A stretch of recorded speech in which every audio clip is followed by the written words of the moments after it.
You're facing an offense that's been scoring some points. What do you think of the challenge this week? You can see that they're much improved from last year on offense.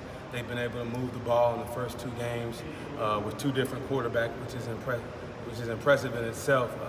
The backup quarterback Myers came in there last week after Bush got hurt, and he moved the offense pretty well too. So it's going to be a challenge because they present a dual threat, at the quarterback with both of them, two guys that can run and pass, and the offensive line's done a great job blocking, and they have three running backs that can hurt you. How are you preparing for Illinois, not necessarily knowing who will be the quarterback? I think they're similar. Both big, strong, athletic kids with really good arms. You can see the offensive coordinator he's as confident in Myers as he was in Bush as far as moving the offense. I don't think he changed his play calling too much. They still threw the ball when they needed to, and they still have the run-pass option from either quarterback. So I don't think we're looking at it any different. The major difference is Bush is left-handed and Myers is right-handed. Yeah, without Dudek, who is their go-to wide receiver that you saw? I think it's by committee. I think they have some similar bodies, but they have several receivers they seem like they were very comfortable throwing the ball to. And you can tell it's a group that's trying to pick themselves up because they have some injuries and they got some young kids that look like they're pretty hungry to try to get on the field and make a difference some way. Mike running back Mike Epstein seems to be playing well the last few games. What have you seen from him as far as film-wise? I thought he was a good player last year. He scored on a long touchdown against us last year. He's kind of a slash type of running back. What I mean by that, he's a one-cut, get upfield, has great acceleration. Has shown he can catch the ball out of the backfield and even line up as some wide receivers. So I think he's very dangerous. But we thought that last year, and he's only gotten better this year. You seen anything different in them scheme-wise from last year?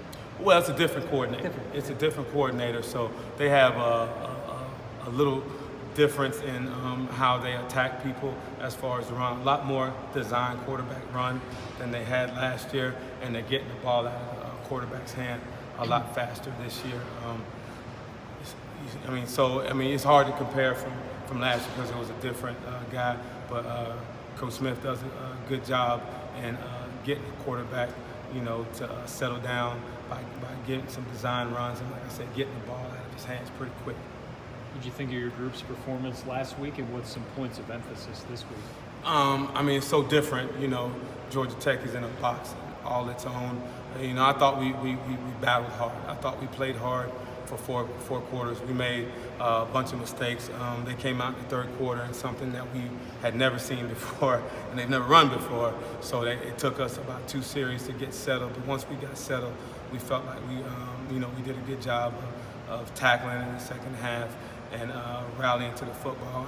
And our goal is always to get 3 turnovers, and we feel like that was the difference in the game on defense was the ability to get those 3 turnovers, because we knew they were going to get some yards just because of the nature of their offense, but we knew if we could get them to turn over the ball and get more possessions for our offense and give us opportunity to win. Through your first season and 2 games here, it seems like in-game adjustments have kind of been your forte. What do you look for, especially in the third quarter when they kind of gashed you on the arc blocks and stuff? What did you change, and what do you see when you're on the field? Well, that was the thing. They got in a formation and ran a play. Like I said, they had never run before, and we've been watching them for last 2 years. And we actually, I was with Coach Johnson for 2 years, and they've never run those plays before. So it kind of caught us off guard, and we had to fix it. And when you're dealing with that type of offense where the quarterback is the running back and they have 2 lead blockers, we just had to make some adjustmts in our force rules and make some adjustments with our safeties and how they were going to fit the run. Like I said, it took us about a series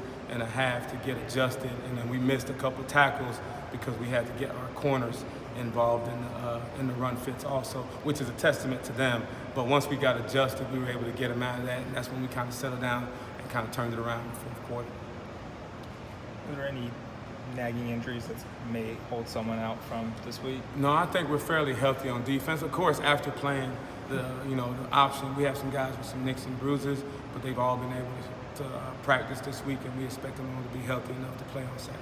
Charlie mentioned that he was shocked that Kevin Kegler had the game that he had. What did you see from it? him on tape? He played the way we've always thought he could. He's a very, very athletic kid for someone his size. You're talking about a kid that played some running back in high school, at 260 pounds. So we know how athletic he is. We're trying to get him to play at that level, week to week. He's been a flash player for us. Even last year, with some of those senior guys that we had last year, he flashed and showed the ability to play. We just need him to do it on a week-to-week basis. But I was happy for him because he's been waiting to have a breakout game like that, and we're hoping that carries over for the rest of the season. Great, man. Thank you very Good. much. Thanks, Coach. All right. Appreciate it. All right.